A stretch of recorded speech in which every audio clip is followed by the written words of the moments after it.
வந்திருக்கும் பெரியவர்கள், பத்திரிகை, மீடியா அண்ட் சோஷியல் மீடியா சகோதர சகோதரிகள் அனைவருக்கும் எனது மாலை வணக்கம். மதகஜராஜாக்காக எப்போவும் உங்களை சந்திச்சிருக்க வேண்டியது. ஏற்கனவே தடவை சந்திச்சேன் பல வருஷத்துக்கு முன்னாடி. மறுபடியும் சந்திக்கக்கூடிய ஆப்பர்ச்சுனிட்டி வருமா நினச்சி கூட பார்க்கல. டைரக்டராக அவ்வளோ சந்தோஷமாக இருக்குது. இது ஒரு எதிர்பாராமல் ஆரம்பித்த ஒரு சந்தோஷமான நிகழ்வு. ஒரு கொஞ்ச நாளைக்கு முன்னாடி நைட் ஒரு 11:30 மணிக்கு எனது மதிப்பிற்குரிய திருப்பூர் சுப்பிரமணியன் சார் அவர்கள் நைட் ஃபோன் பண்ணார் 11:30 மணிக்கு. எனக்கு ஒரே ஆச்சரியமாக இருந்துச்சு. ஏன்னா அவரெல்லாம் சீக்கிரமாக தூங்க போகிறவர் 11:30 மணிக்கு 12 மணிக்கு ஃபோன் பண்ணுறாரு. என்ன எமர்ஜென்சின்னு பயந்துட்டு ஃபோன் எடுத்தேன். அப்போ அவர் சொன்னார், சுந்தர் இந்த மாதிரி இந்த மதகஜராஜா படத்துக்கு கூப்பிட்டாங்க, அவர் ப்ரொடியூசர் பார்க்கணுன்னு சொன்னார். சரி, கொஞ்சம் வருஷங்களுக்கு முன்னாடி எடுத்த படமாச்சா, எப்படி இருக்கும்ன்ட்டு ஒரு டவுட்டில் தான் போனேன். நான் பார்த்து ரொம்ப வியந்துட்டேன். படம் ரொம்ப நல்லா இருந்துச்சுன்ட்டு அந்த படத்தை பற்றி கிட்டத்தட்ட ஒரு 1/2 மணி நேரம் ரொம்ப ரசித்து சொன்னார். அதை கேட்கும்போது எனக்கு ரொம்ப சந்தோஷமாக இருந்துச்சு. ஏன்னா திருப்பூர் சுப்பிரமணியன் சார் கிட்டத்தட்ட 30 வருஷமாக நான் என்னோடய படங்களை அவர் ரிலீஸ் பண்ணிட்டுருக்காரு. எந்த படமாக இருந்தாலும் அவர் அந்த படத்தோட வியாபாரத்தை பற்றி தான் சொல்லுவார். படம் இவ்வளோ கலெக்ஷனாக இருக்குது, நல்லா போயிருக்கு, ஆவரேஜாக போயிருக்கு மாதிரி தான் சொல்லுவார் ஒழிய எப்பவுமே அந்த படத்தை பற்றின விமர்சனம் ரைட் ஃப்ரம் முழுத்தெழுத்தால் ஆரம்பித்து இந்த நிமிஷம் வரைக்கும் எந்த படத்தோட விமர்சனத்தையும் சொன்னதில்லை. அப்படிப்பட்ட ஒரு திரையுலக ஜாம்பவான்களில் ஒருத்தராக இருக்கிற அவர் இந்த படத்தை பற்றி அவ்வளோ வசதியாக சொல்லும்போது எனக்கு ரொம்ப சந்தோஷமாக இருந்துச்சு. அவர் என்ன சொன்னார்ன்ட்டு ரொம்ப ஓவராக சொல்லிக்கல. ஏன்னா அது பின்னாடி ஏதாச்சும் ஆச்சுன்னா நீங்கள் என்ன நக்கல் பண்ணுவீங்க, அதனால் அது சொல்லலை. பட் அதோடு அவர் நிற்காம அந்த படம் ரொம்ப பிடிச்சதுனால அவர் இமீடியட்டாக அவர் ப்ரொடியூசர்ஸ் மற்றும் திரையுலக பெரியவங்கெல்லாம் உட்காந்து பேசி முடிவு பண்ணி இந்த படம் ரிலீஸ் பண்ணுறதுக்கான வழிவகையை பண்ணி இன்னைக்கு பொங்கல் ரிலீஸாக உங்கள் முன்னாடி நாங்கள் நின்றுருக்கோம். மதகஜராஜா எனக்கு ரொம்ப ஒரு ஸ்பெஷலான படம். ஏன்னா இந்த படத்தில் தான் எனக்கு என்னோட உடன்பிறாத தம்பி அப்போ ஆரம்பித்த எங்கள் நட்பு உறவு இன்றைக்கி எங்கள் குடும்பத்தில் ஒருத்தராக தொடர்ந்துட்டுருக்கு. அது ஒரு சின்ன விதையாக ஆரம்பித்த ஒரு விஷயம். இந்த படம் ஆரம்பித்து இத்தனை வருஷம் ஆச்சுன்ட்டு நம்ப முடியல. ஏன்னா படம் ஆரம்பிக்கும் போது நானும் விஷாலும் பிளான் பண்ணது என்னென்னா, ஏற்கனவே நான் மதகஜராஜா வேற ஒரு இன்டர்வியூவில் நான் சொல்லியிருந்தேன்.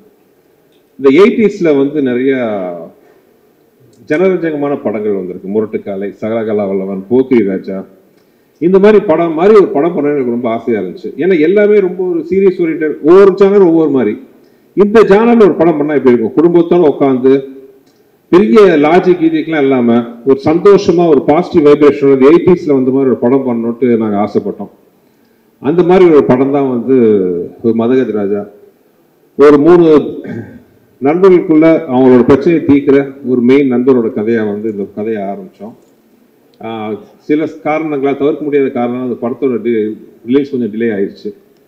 ஸோ அந்த படத்தை பற்றி ரிலீஸ் பண்ணலான்னு முடிவு பண்ணி, பொங்கல் ரிலீஸ் பண்ணலான்னு முடிவு பண்ணி, ஆக்சுவலாக நேற்று முந்தா நாளாக ஃபஸ்ட்டு முந்தா நாள் அனௌன்ஸ் பண்ணோம். அனௌன்ஸ் பண்ணுறதுக்கு முன்னாடி எனக்கு ஒரு சின்ன பயம் இருந்துச்சு. ஏன்னா கொஞ்சம் வருஷத்துக்கு முன்னாடி எடுத்த படம் மறுபடியும் ரிலீஸ் பண்ணும்போது வரவேற்பு எப்படி இருக்கும், இல்லை மேபி சோஷியல் மீடியாவில் கலாய்ப்பாங்களா, ஏன்டா இப்போ இந்த படத்தை ரிலீஸ் பண்ணுமா முக்கியமாங்கிற மாதிரி எல்லாம் நான் கொஞ்சம் நினச்சேன். இந்த மாதிரிலாம் வரவேற்பு இருக்குமான்னு ஒரு பயத்தோடு தான் அது ஃபஸ்ட்டு ஆடு வந்துச்சு. பட் நான் மட்டும் இல்லை, எங்களோட குழு, தயாரிப்பு நிறுவனம் எல்லாருமே ஒரு சந்தோஷ சர்ப்ரைஸ் ஆகிட்டோம். ஏன்னா அது சோஷியல் மீடியாவில் இந்த படத்துக்கு கொடுத்த வரவேற்பு ஆர்கானிக்காக எந்த வித ப்ரொமோஷன் நாங்கள் இன்னும் ஆரம்பிக்கவே இல்லை, எதுவுமே கிடையாது. ஜஸ்ட் ஒரு அனௌன்ஸ்மெண்ட் மட்டும் தான் பண்ணணும். சோஷியல் மீடியாவில் அவ்வளோ ஒரு வரவேற்பு இந்த படத்துக்கு. சோஷியல் மீடியா மட்டும் இல்லாமல் டிவி ஆகட்டும், யூடியூப், எவ்ரிவேர் அந்த படத்தை பற்றி பயங்கர பாசிட்டிவ் வைப்ரேஷன். இந்த படம் பொங்கலுக்கு நம்ம போய் பார்க்கணும். இதெல்லாம் பார்க்கும்போது எனக்கும் விஷயங்களுக்கெல்லாம் ரொம்ப நாங்கள் பேசி ரொம்ப சந்தோஷப்பட்டுக்கிட்டோம். இன்ஸ்பைட் ஆஃப் இவ்வளோ டிலே ஆனாலும் அந்த படத்து மேலே இருக்கிற ஒரு எதிர்பார்ப்பு இன்னும் இருக்குதுன்னு நினைக்கும் போது ஒரு டைரக்டராக எனக்கு ரொம்ப சந்தோஷம். இந்த படத்தை வாழ்த்தி வரவேற்று ட்வீட் பண்ணின, சோஷியல் மீடியாவில் போட்ட, டிவியில் பகிர்ந்து கொண்ட அனைத்து நண்பர்களுக்கும் என்னோட மனமார்ந்த நன்றி. ஏன்னா இது எங்களுக்கு பெரிய ஒரு கான்ஃபிடன்ஸ் பூஸ்டாக இருந்துச்சு. அது மட்டும் இல்லாமல் படம் இன்னும் ஒரு வாரத்தில் ரிலீஸ் ஆக போகுது. படத்தை பார்த்துட்டு அதே மாதிரி ஒரு நல்ல ஒரு ஒப்பீனியன் கொடுப்பீங்கன்னு நினைக்கிறேன். ஆனால் அதே நிமிஷத்தில் இன்னொரு சொல்லிக்கிறேன், நாங்கள் யாருமே சொல்லாத விஷயத்துலாம் சொல்லலை. இது ஒரு நல்ல ஒரு என்டர்டெய்னர். பொங்கல் மாதிரி ஒரு ஃபெஸ்டிவல் காலத்தில், ஏன்னா அந்த படம் நாங்கள் ஆரம்பித்த போதே பொங்கல் மனசு வச்சு தான் நாங்கள் ஆரம்பித்தோம். அந்த பொங்கலுக்கு மிஸ் ஆனது இந்த பொங்கலுக்கு வருது.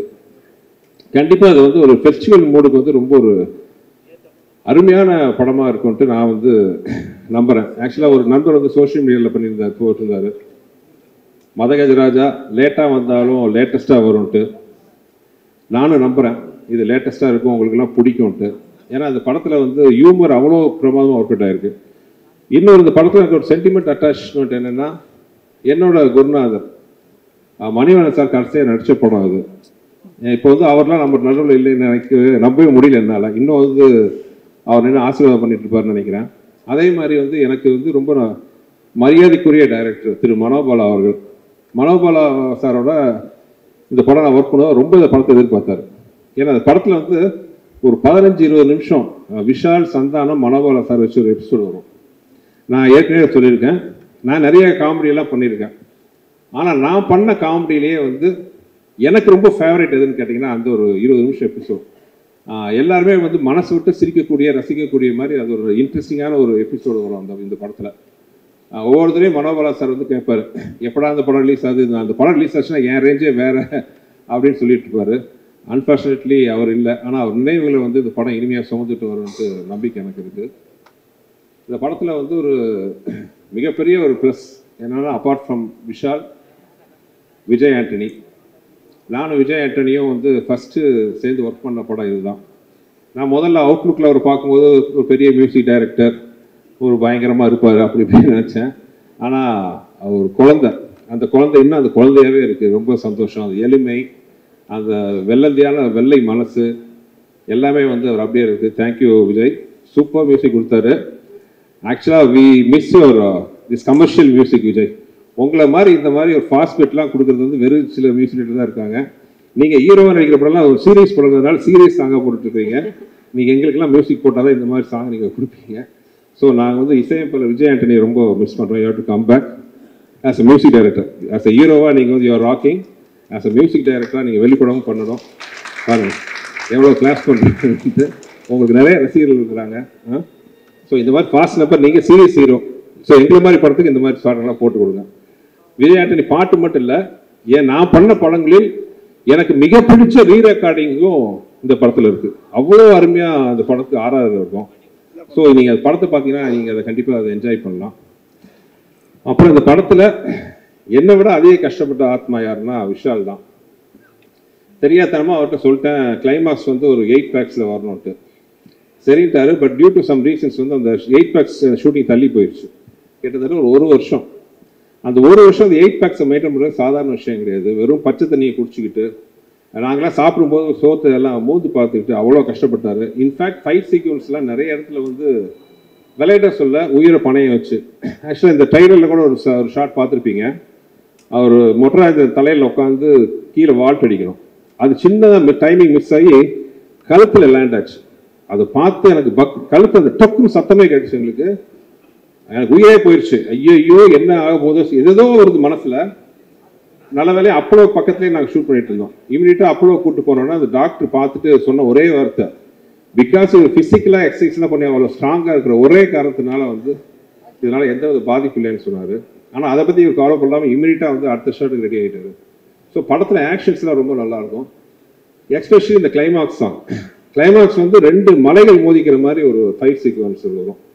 அதில் வந்து சோனு சூட் ஃபர்ஸ்ட் டே வந்து சோனு சூடோட சட்டையெல்லாம் கழிச்சு ஒரு பேர் பாடியில் வர மாதிரி அவரை பார்த்தோம். நாங்களாம் வாயை பிறந்துட்டோம். சும்மா ஒரு 6.25 அடி உயரத்தில் பாடி 6 பேக்லாம் வச்சுட்டு அப்படி இருந்தார். எப்பா என்ன மாதிரி இருக்காருப்பா சோனு சூடு. நாங்கள் ஷூட் பண்ணும்போதே பயந்தோம். அடுத்த நாள் வந்து நம்ம கருப்பு தங்கம் வந்து சட்டையை கழட்டினாரு.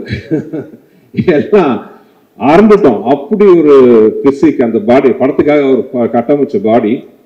அந்த மாதிரி எனக்கு இன்னும் அந்த மதகஜராஜா வெளியில் வரணும்னு நான் இவ்வளோ ரொம்ப போராடினதுக்கு ஆசைப்பட்டதுக்கெல்லாம் ஒரே காரணம், விஷால் பட்ட கஷ்டத்தை மக்கள் பார்க்கணும். மக்கள் பார்த்து அதை பிடிச்சி ஏற்றுக்கிறது மக்களோட கையில் இருக்கு, பத்திரிகையாளர்கள் ஒவ்வொரு கையில் இருக்கு. ஆனால் அந்த உழைப்பை வந்து அவங்க பார்த்தா தானே அதை என்னன்னு டிசைட் பண்ண முடியும். ஸோ அந்த மாதிரி மதகஜராஜா ரிலீஸ் பண்ணணுன்ட்டு நாங்கள் ரொம்ப ஆசைப்பட்டது காரணம் விஷாலோட உழைப்பு என்னன்ட்டு எல்லாம் பார்க்கணுன்னு ஆசைப்பட்டேன். Madha Gaja Raja is a fantastic family entertainer. ரொம்ப ஏதோ நல்ல விதமாக எனக்கு ஒரு லைசன்ஸ் கொடுத்துருக்கீங்க. சுந்தர்சி படம் யாரும் சொல்லாத ஒரு விஷயத்தெல்லாம் சொல்ல போகிறது இல்லை, புதுசாக எந்த விஷயமும் இருக்க போகிறது இல்லை. ஆனால் என்டர்டெயின்மெண்ட்டாக இருக்கும், குடும்பத்தோடு பார்க்க வரலாம்.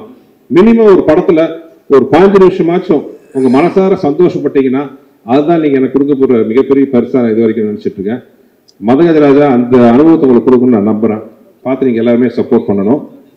அப்போ அந்த படத்தில் வந்து முக்கியமான விஷயம், விஜய் ஆண்டனி சார் மட்டும் இல்லாமல் எனக்கு இருந்த ஒரு அருமையான டெக்னிக்கல் குரூ. இத்தனை வருஷம் கழிச்சும் அவங்களே முன்னாடி உட்காந்துருக்கிறத பார்க்கும்போது அவ்வளோ சந்தோஷமாக இருக்குது. என்றைக்குமே என் தம்பியா, என் வலது கையா, என்னுள் பாதியாக இருக்கிற என் அன்பு தம்பி வெங்கட், அப்புறம் இந்த படத்துக்காக உயிரை கொடுத்து ஒர்க் பண்ண ரிச்சர்ட், இத்தனைக்கும் எவ்வளோ பிஸியாக இருக்கிற ரிச்சர்ட், பிஸி கேமராமேனாக இருக்கிறவர், இந்த படத்தை ரிலீஸ் பண்ணணுன்னா எல்லா வேலையும் விட்டுட்டு வந்து இந்த படத்துக்கு வந்து இது விடிய உட்காந்து இந்த சாங்லாம் ரெடி பண்ணாரு ரிச்சர்ட் ஆகட்டும். என்னுடைய பல படங்களுக்கு எனக்கு உறுதுணையாக இருக்கிற ஸ்ரீகாந்த், எடிட்டர் ஸ்ரீகாந்த், அவரும் அதே தான், விடாமுயற்சிக்கும் அவர் தான் எடிட்டர்.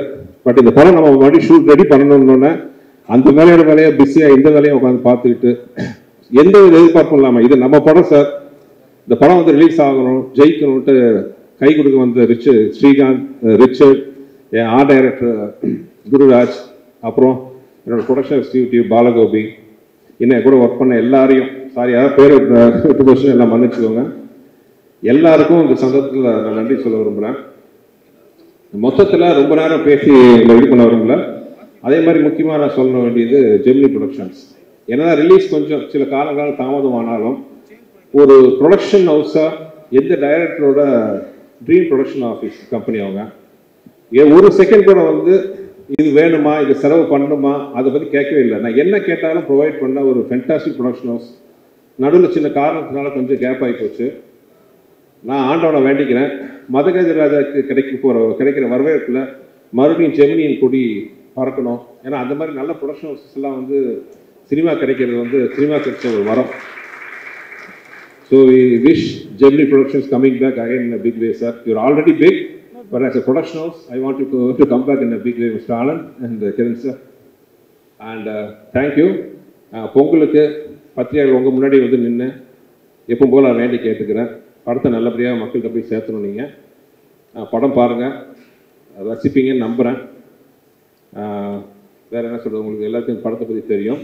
அப்புறம் எல்லாருக்கும் இந்த படத்தை ரிசீவ் பண்ண இந்த படத்தை ரிலீஸ் பண்ண போகிறோங்கிற செய்தியை கேட்டோம், நல்லபடியாக ரிசீவ் பண்ணி பாசிட்டிவாக நியூஸ் பண்ணினேன், ட்விட் போட்ட சோஷியல் மீடியா நண்பர்கள், மீடியா டிவி நண்பர்கள் அனைவருக்குமே எனது வணக்கம், எனது நன்றிகள். அப்புறம் என்னன்னைக்கு எனக்கு பெரிய சப்போர்ட்டாக இருக்கிற என்னோட லக்கி மாஸ்டர், என் ஒய்ஃபுக்கு நன்றி.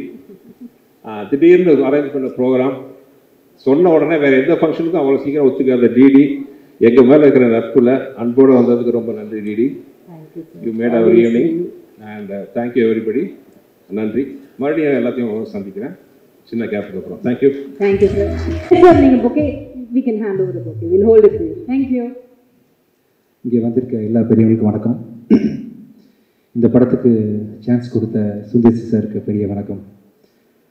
என்னால் வந்து ஒவ்வொரு சாங்கும் நீங்கள் எங்ககிட்ட உட்காந்து லிரிக்ஸ் கொடுத்து எந்த ப்ரெஷர் கொடுக்காம பொறுமையாக வாங்கின விதம் வந்து பியூட்டிஃபுல் சார், மறக்க முடியாது. ரொம்ப அலட்டிக்காமல் ரொம்ப வாமாக வந்து என்னை ஹேண்டில் பண்ணிங்க சார். அந்த டைமில் நாம் வந்து தென்காசி பொள்ளாச்சியில் போய் கம்போஸ் பண்ண டேஸ் எல்லா விஷயத்தையும் இப்போ கூட அந்த சாங் பார்க்கும்போது இன்றைக்கி இன்டர்நேஷ்னல் ஆல்பத்தில் ஒரு கொரியோகிராஃபி அண்ட் ஃப்ரேமிங் இருக்குங்களா சார், அந்த மாதிரி நீங்கள் பிஃபோர் ஒரு 10 இயர்ஸ் வந்து ரொம்ப ரிச்சாக நீங்கள் அது ஒவ்வொரு சாங்க்கு என்னென்ன மேக்ஸிமம் எத்திக்ஸ் ஃபாலோ பண்ணி ரொம்ப கிராண்டாக இப்போ தான் ஒரு 2 டேஸ்க்கு முன்னாடி இந்த மதகஜராஜா ரிலீஸ் பண்ண போகிறோம்னு சொல்லிட்டு நம்ம அனௌன்ஸ் பண்ண உடனே இவ்வளோ தூரம் வந்து ஒரு ஃப்ரெஷ் படத்துக்கு எவ்வளோ அங்கீகாரம் கிடைக்கணுமோ அந்தளவுக்கு கிடைக்கிறதுக்கு ஈக்குவலான விஷுவல்ஸு நீங்கள் அப்போவே பண்ணியிருக்கீங்க சார். உங்கள் கூட நான் பழகின அந்த டைமில் நிறைய விஷயம் கற்றுக்கிட்டேன். எவ்வளோ பெரிய சாதனையாளர் நீங்கள், எத்தனை படங்கள் பண்ணியிருக்கீங்க, ப்ரொடியூசர், ஆக்டர், அண்ட் எவ்வளோ நீட்சியாக உங்களோட தொடர்ச்சி. இப்போ கூட பார்த்தீங்கன்னா அரண்மனை, பிளாக் பஸ்டர், இன்னும் பண்ணுவீங்க ஒரு 15-20 வருஷம். அதுக்கப்புறமும் எவ்வளோ ஹம்பிளாக இருக்கிறீங்க அப்படின்ற பல விஷயங்கள் வந்து நான் நிறைய சொல்லாமல் கூட வந்து கற்றுக்கிட்டேன். அதை இன்னும் நான் அப்ளை பண்ண முடியல நிறைய விஷயங்களில். கமர்ஷியல் படங்கள் எடுக்கணும் அப்படின்ற விஷயத்தில் சீரியஸான படங்கள் தாண்டி கமர்ஷியல் படங்கள் பண்ணுறதுக்கு நான் ட்ரை பண்ணுறேன் ஃப்யூச்சரில். என் நண்பன், என் கிளாஸ்மேட்டு விஷா, விஷால் கூட நான் ட்ராவல் பண்ணுற 2வது படம். முதல் படம் வந்து வெடி. கிளாஸ் படிக்கும்போது காலேஜ் டைம்லும் சரி, அதுக்கப்புறமும் சரி, நான் படம் ரிலீஸ் ஆகிற டைமில் ஃபஸ்ட் நாள் நம்ம வந்து மதகஜ ராஜா கம்போசிங்கில் இருந்தால் நினைக்கிறேன் சார். அப்போ கால் பண்ணி, ராஜா எதுவும் பிரச்சனையா, எல்லாம் ஓகேவா, ஏதாவது பண்ணணுமா, வாலண்டியராக. அப்போ வந்து என் படம் நல்லா இருக்குமா நல்லா இருக்காதா, நான் ஸ்டாராக வருவேனா வரமாட்டேனா அதெல்லாம் தெரியாது விஷாலுக்கு. வாலண்டியராக கால் பண்ணி எது வேணாலும் கேளுங்க, நீங்கள் கூட சொன்னீங்க சார் இந்த மாதிரி இந்த டைமில் எனக்கு. ஸோ விஷால் அப்படின்ற ஒரு நண்பன், கிளாஸ்மேட், அவருக்கு 2வது படம் வெளியிலேயே எல்லா சாங்ஸும் ஹிட்டு விஷால். அதே மாதிரி வந்து எம்ஜிஆர் பாட்டும் ரிலீஸ் ஆகாமல் இருக்கேன்னு ஒரு குறை வந்து எங்கள் வாழ்க்கையில் தூண்டு போச்சு. நம்ம சேர்ந்து பண்ண படம் வந்து ரிலீஸ் ஆகுது, சந்தோஷம். இது தொடர்ந்து நிறைய படங்கள் நான் உங்கள் காம்பினேஷனில், நான் நீங்கள் சொன்ன மாதிரி சார் கண்டிப்பாக மியூசிக் பண்ணுறேன், ஷூராக நான் பண்ணுறேன், மியூசிக் பண்ணுறேன். தேங்க்ஸ் கிஃப்ட் மேம் இங்கே வந்ததுக்கு, எங்கள் ப்ரோக்ராமுக்கு. அண்டு படம் வந்து சுந்தர் சார் சொன்ன மாதிரி ரொம்ப கமர்ஷியலாக, ரொம்ப ஜனரஞ்சகமாக படம் பார்க்கணும், சிரிச்சுட்டு மட்டும் வரணும், குடும்பத்தோடு போகணும் அப்படின்னு சுந்தர் சாருக்கு ஒரு பேட்டர்ன் இருக்கு இல்லையா, கலகலப்பு, தீயா வேறு செய்யணும், குமார், இந்த மாதிரி டைப்பில் ஒரு படம் பார்க்கணும். கண்டிப்பாக இந்த பொங்கலுக்கு வந்து மக்கள் வந்து இந்த மாதிரி ஃபெஸ்டிவல் டைமில் அப்படி தான் ஆசைப்படுவாங்க, ஃபேமிலியோடு போகணும்னு சொல்லிட்டு. அப்படி வெயிட் பண்ணிட்டு இருக்கக்கூடிய மக்கள் அத்தனை பேருக்கும் கண்டிப்பாக வந்து மதகஜ ராஜான்றது ரொம்ப ஒரு ஒரு சூப்பரான படமாக இருக்கும். அதே மாதிரி ஆஃப்டர் லாங் டைம் சந்தானம் சாரும் நடிச்சிருக்காரு இல்லையா சார். அவர் ஒரு காமெடியனாக அவர் இப்போ ஹீரோவான பிறகு பண்ணுறதில்ல. அது மியூசிக்கு, ரிச்சோட கேமரா, ஸ்ரீகாந்த் சார் எடிட்டிங் அப்படின்னு சொல்லிட்டு பயங்கரமான ஒரு மேசிவ் ப்ரொடக்ஷன் வேல்யூவோட ஜெமினி சார், நீங்களும் வந்து மனோகர் பிரசாத் சார் வந்து எந்த காம்ப்ரமைஸும் இல்லாமல் ஒரு பெரிய படம் கொடுத்துருக்குறீங்க. சுந்தர் சார் சொன்ன மாதிரி உங்களை மாதிரி ப்ரொடக்ஷன் ஹவுசஸ் இப்போ தேவைப்படுது. என்ன கேட்டாலும் டைரக்டருக்கு சப்போர்ட் பண்ணக்கூடிய உங்களை மாதிரி கம்பெனிஸ் தேவைப்படுது. நீங்கள் பண்ணணும் அப்படின்னு கேட்டுக்கிறேன். கண்டிப்பாக நீங்கள் இந்த பொங்கலுக்கு வந்து 12th அன்னைக்கு நீங்கள் தியேட்டர் போய் குடும்பத்தோடு பார்க்கும்போது எல்லோரும் என்ஜாய் பண்ணுற படமாக தான் இந்த படம் இருக்கும். நானும் வந்து கண்டிப்பாக ரொம்ப நாள் ஆச்சு சார் பார்த்து, நான் என்ன பண்ணியிருக்கேன் கிடைக்குன்னு ஒரு பார்க்கணும். ஸோ நீங்கள் அனைவரும் தியேட்டருக்கு வந்து இந்த படத்தை பார்க்கணும். உங்கள் எல்லாருக்கும் இந்த படம் கண்டிப்பாக கமர்ஷியல் படம் பிடிக்கும். விஷால் உங்களுக்கு வந்து நான் படம் பண்ணுறேன், விஷால் ஃப்யூச்சரில் பண்ணுறோம், மியூசிக் உங்களுக்கு நான் பண்ணுறேன் சார். விஷாலுக்கு பெரிய வெற்றி படமாக இந்த படம் அமையணும்னு சொல்லிட்டு நான் எதிர்பார்க்குறேன். All the best for our sir. Thank you. Thank you DD for coming and doing this. Thank you. Okay okay.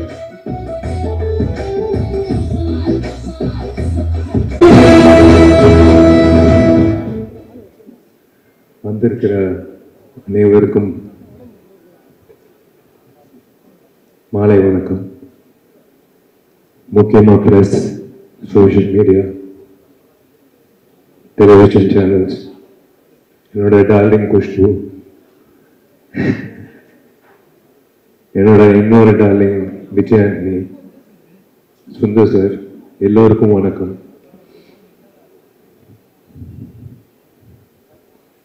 முக்கியமாக வந்து ஐ ஷுட் தேங்க் சார் சொன்ன மாதிரி ஜெர்னி ஸ்டுடியோஸ் வந்து திரும்ப வரணும் இன் ஃபுல் பிளெட்ஜ். ஏன்னா we are lacking production houses, to be very frank. உங்களை மாதிரி வந்து ஃபுல் ஃப்ளெட்ஜாக வந்து ஒரு டைரக்டருக்கு வந்து அந்த கிரியேட்டிவ் ப்ரெசன்ஸ் கொடுக்கறது வந்து something great. Hi DD. Hi hi sir, நீங்க பேசுங்க. அந்த சோஃபா வேற ரீசன் இல்லை, நீங்க வேற பேசுங்க. சாரி டிஸ்டர்ப் பண்ணிருந்தா. ஒரு இன்சிடென்ட் சொல்றேன்.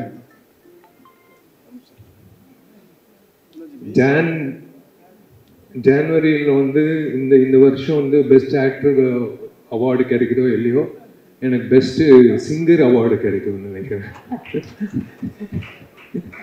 Thanks to Vijay Antony.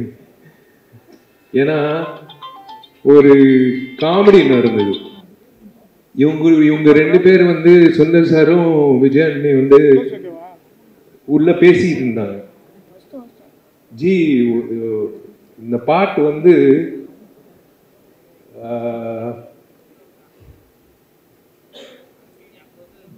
ஒரு சிங்கர் பாடணும், அந்த சிங்கர் வந்து வித்தியாசமா இருக்கணும், ஆனா இனிமே வந்து பாடவே கூடாது வாழ்க்கையில அப்படின்னு சொல்லும் போது நான் டோர் ஓப்பன் பண்ணி பாரு, இவர் தான் பாடுறாரு அப்படின்னு சொன்னாங்க.